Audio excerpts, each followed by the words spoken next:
Magandang hapon po sa inyo. So today is a very special day for the church because we begin the new liturgical season, the new liturgical calendar. So if you will notice, if the Gospels are arranged, Matthew, Mark, Luke, John, so it's ABC, no? D or EE, ABC. So we will be starting with year C. So you will be hearing the Gospels of Matthew, Mark, Luke, every Sunday, succeeding. All right? So that's, it's good to know it. It's year C. So today is the beginning of a new liturgical season. As I said, these are 4 Sundays represented with the candles. And then it is a tempo forte in the church. It's like an intense season. That's why, there is a reminder, in fact, for the solemnity of the Immaculate Conception, which will happen on a Sunday. So it was moved to a Monday. And Rome said, okay, in the Philippines, you're allowed that day will not be a day of obligation because it's a Monday. So that is just to show you how important the 4 Sundays are of Advent. So there are 2 characteristics or characters of the season. The first is Advent is a preparation for the solemnities of Christmas. Christmas is the incarnation, the coming of Jesus, the becoming man of the Son of God. For the first Christians, it was a very special time for them. Importante, inaalala palagi natin yung Kapaskuhan kasi it was really the outpouring of God's love when God became man. So inaalala palagi natin the humanity of Jesus when God became man. So parang kamangha-mangha siya, kaya inaalala natin, nag-prepare tayo sa paggunita at pag-alala ng misteryo na Christmas. And then of course, the second coming of Jesus is also part of Advent. We live in a necessary tension. Yung para bang, yung theology ng et and et, both and. Yung para bang, yung kung nagsisimba kayo this past week, it's all about the book of the Apocalypse, the end times. It's also good to know as Christian Catholics that we believe in 4 last things. Your death, judgment, heaven, and hell. These are the ultimate, so redundant to say last. So ito po ang mangyayari sa huli.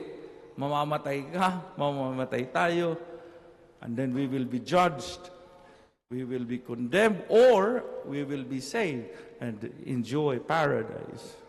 So importante ang mga concept po na yan kasi that's part of the general theme.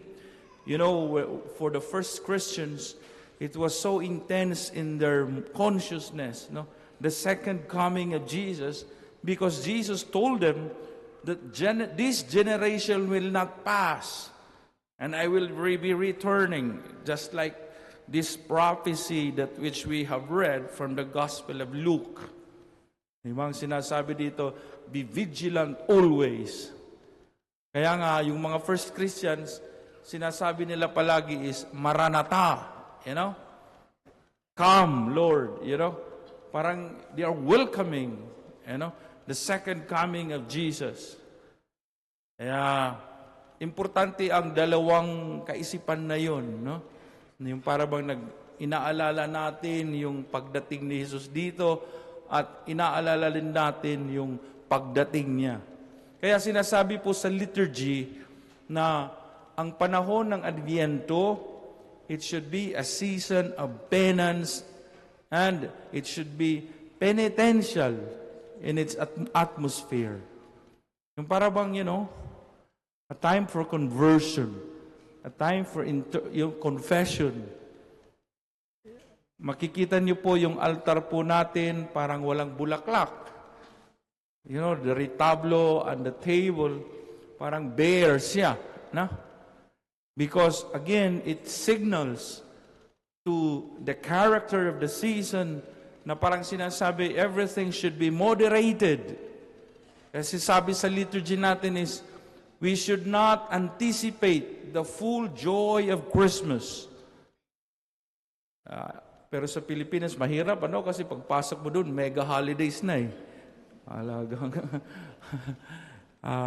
mas naiintindihan natin kasi ako, interpretation ko lang, this is my personal opinion, kasi we live in a tropical country.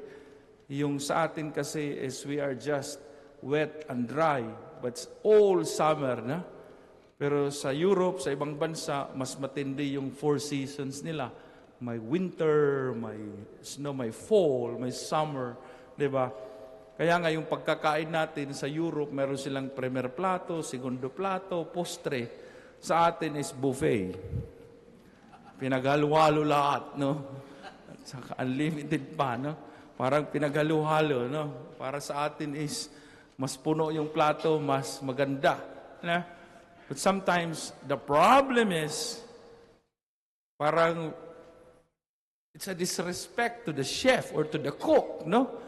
Kasi iniisa-isa niyang linuto, pero sa atin pinaghalo-halo.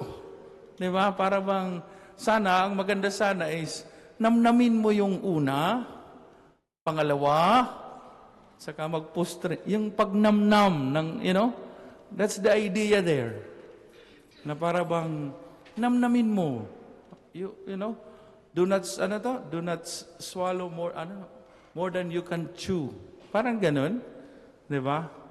Kasi minsan, minamadali natin lahat na we miss, the whole process, Yun ang ibig sabihin ng discipline ng Advent. Na sana po maintindihan natin yun, tayong mga Kristiyano Katoliko. Hindi pa po Pasko, kahit nagbigay na sila ng bonus, hindi pa po Pasko.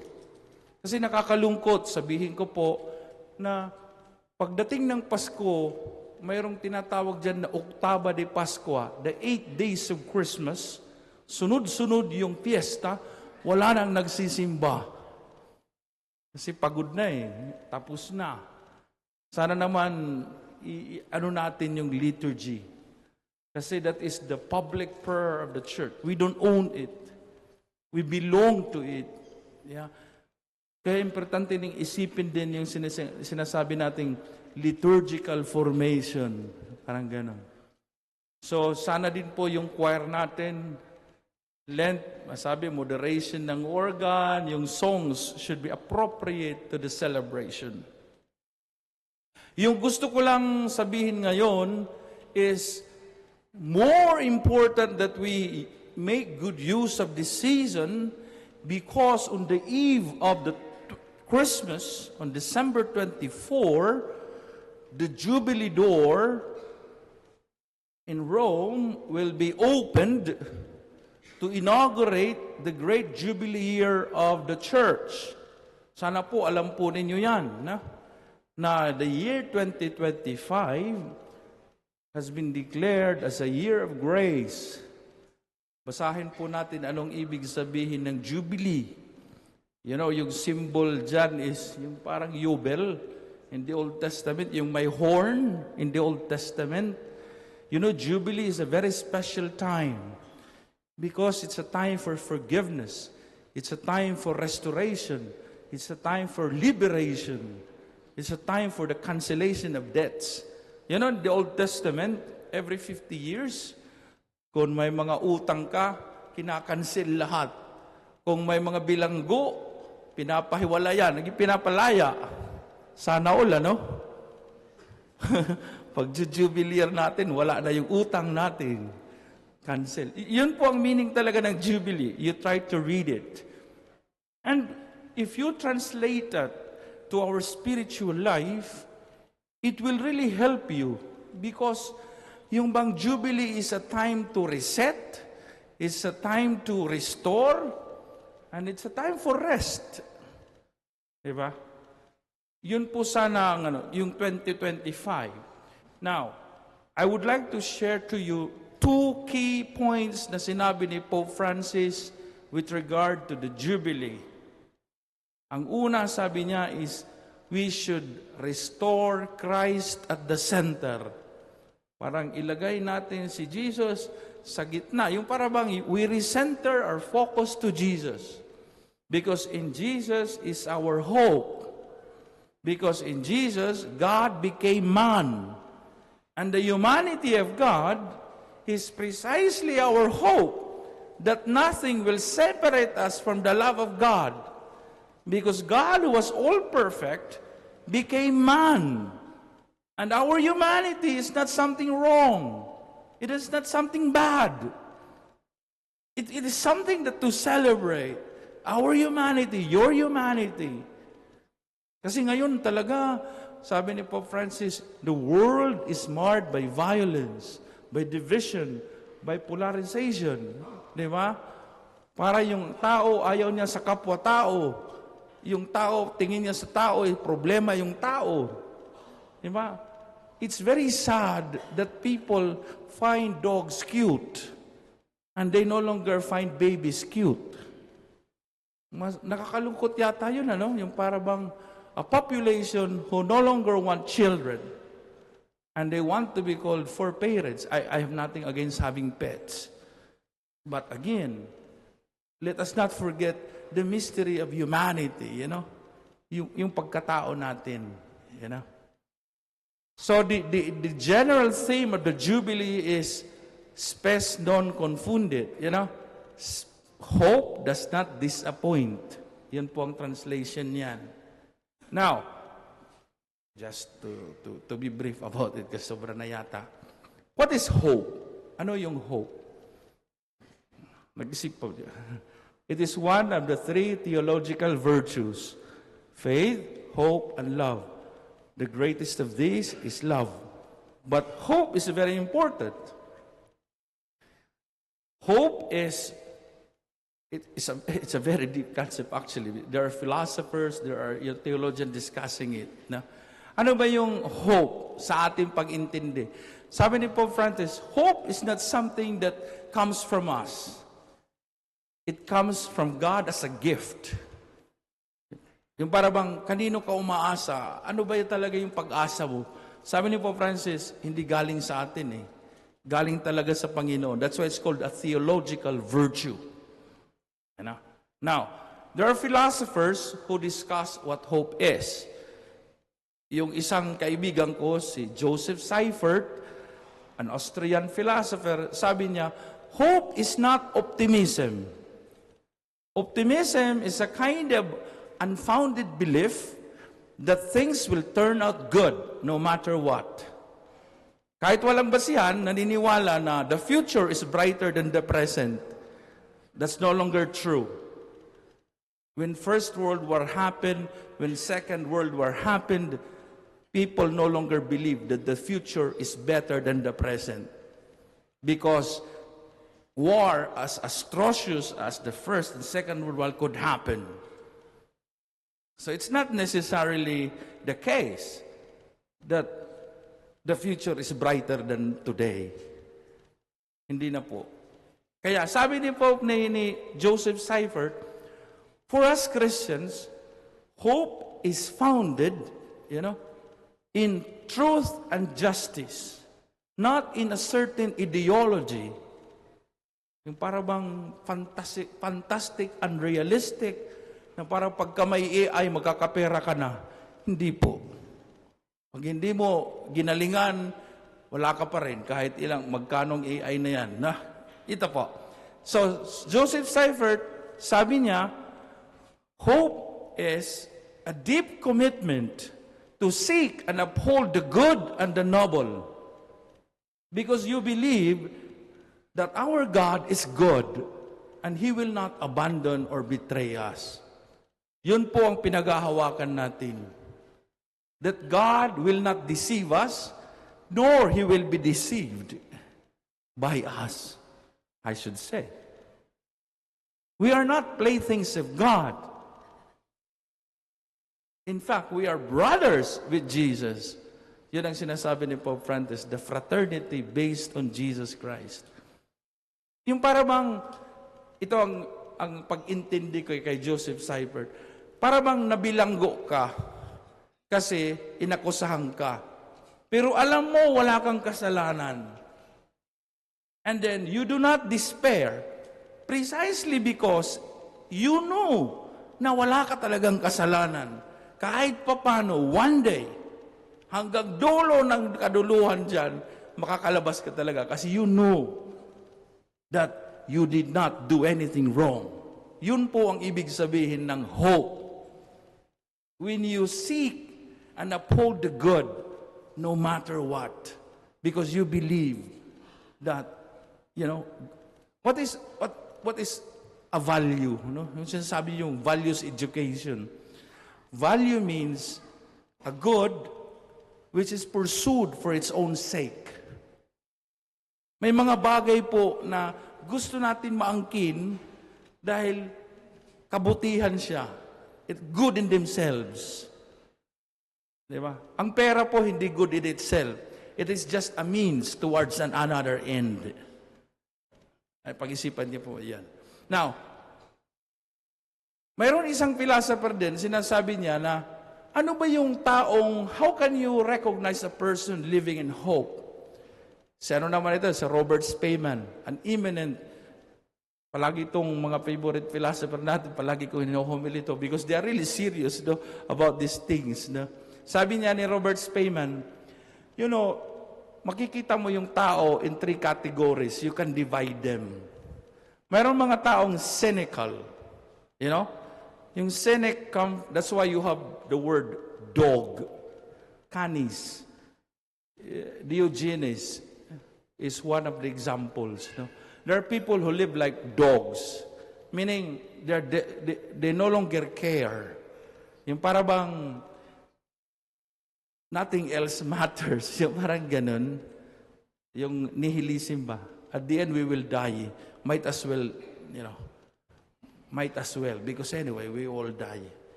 Diba? Yun ang cynical. Para bang sabihin sa iyo na, wala na. No, it's in. The opposite of that is the fanatics. Diba? May mga tao na, without me, you can do nothing. Because I know how to lead. I know the solution to the problem. Just believe me. Parang kung wala ka, wala sila. Di ba yung fanatic, no? It's an ideology, actually. Sabi ni Robert Spayman, sana po tayong mga may pag-asa, between these two extremes, we live the virtue of equanimity. Equanimity means, evenness of temper. Ang sinasabi bang na balanse ba? Yung hindi tarantado. Tarantado is a Spanish word. Yung takot, natataranta, nagagalit. Diba? Yung taong nagagalit palagi, may tinatago siyang takot. Ewan ko, hindi to, opinion lang po yan. Huwag niyo sabihin sa nanay ninyo. Equanimity means, ito ba, fortiter in re, suaviter in modo, paulit-ulit, no? Be firm in the matter, but be gentle in the manner. Diba? Yung calmness. Yung para bang sinasabi niya na inner strength. Yung resilience ba? Yun ang ibig sabihin. Yung para bang, ito na lang. I hope I'm not overdoing this. No? Huwag sana tayo yung tao ba na pag nagagalit lahat, magagalit ka na rin. Di ba? Or parang ganun ba? Sana po, tipo tayong tao na kahit nagkakagulo dyan, mayroon tayong sinasabi na, parang inner sanctum ba? Yung para bang, look. Okay? Hello. Nakakatakot talaga dito, na.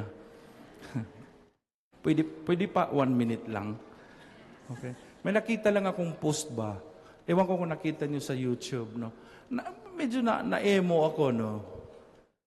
Para naman to sa mag-asawa, no. Sa mga may relationship dyan, no. For this Advent lang, you know. Sana okay lang sa inyo. May in-interview na babae ba, asawa siya, di ba? I don't know if you have seen this, but I really thought about it, no. May mag-asawa, yung babae in-interview, sabi, how long have you been married? Ang sagot niya, about 17, 20 years, 25 years. Anyway, married for long. And then the interviewer asked him the second question, is he happy? And then, surprisingly, the wife could not answer. Inulit na naman ng interviewer, this question is just answerable by yes or no. Is your husband happy? And the wife could not answer. He looked at the cameraman, he looked at the interview, maraming nangyari, sabi niya, and he said the F word to them. Parang, you know, bakit kaya? Diba? Mag-asawa sila for 17 years. The wife was asked, is he happy? Walang nakasagot ang babae. Bakit kaya? Ito po ang napagtanto ko. There is no answer because the question was wrong. It's stupid. Bakit po? Kasi yung kasal po, you know, you are no longer one but two. Ang kasal po, it's a burden, conjugal, a burden that is shared by the two of you. You cannot hate the one without hating yourself. You cannot love the one without loving yourself. Ang essence po ng, you know, why I'm saying this, because marriage is a foretaste of heaven. It is the expression of loving the beloved and being loved by the loved. Ngayon po, inaatake kasi ang marriage ngayon eh. Parang we're trying to change the formula. Pero sa ating Kristiyano po, we solemnize marriage because that's the foretaste of heaven actually. Imagine yung taong mahal mo, walang makakapaghiwalay sa inyo, kamatayan lamang. What can be more noble than that? Pero marami kasi ngayon ang gustong baguhin ang formula, no? They want something else. They want a relationship without commitment. They want a partnership na parang, I don't know, I don't want to go there. Pero ang punto ko lang sa interview is, parang mali talaga yung question eh. Ang sinasabi ko lang sa marriage is, you cannot hurt the other without you hurting yourself. Because that would be unfair. Because you are two in the marriage becoming one. Kaya yun lang ang hirit ko ngayon, ngayong Advent. Kayong may mga asawa po, kayong may mga dyan, pag-isipan niyo po. Pag-isipan po yung commitment natin. You know? Kasi sabi nila Joseph Seifert, pag nagbasa ka sa mga philosopher, yung sinasabi talaga nila is, I would rather suffer injustice than the one committing it. Why? Because, hope, yung pag-asa ba na at the end, you will be vindicated. And you will be proven right. Please stand. Tapos na po.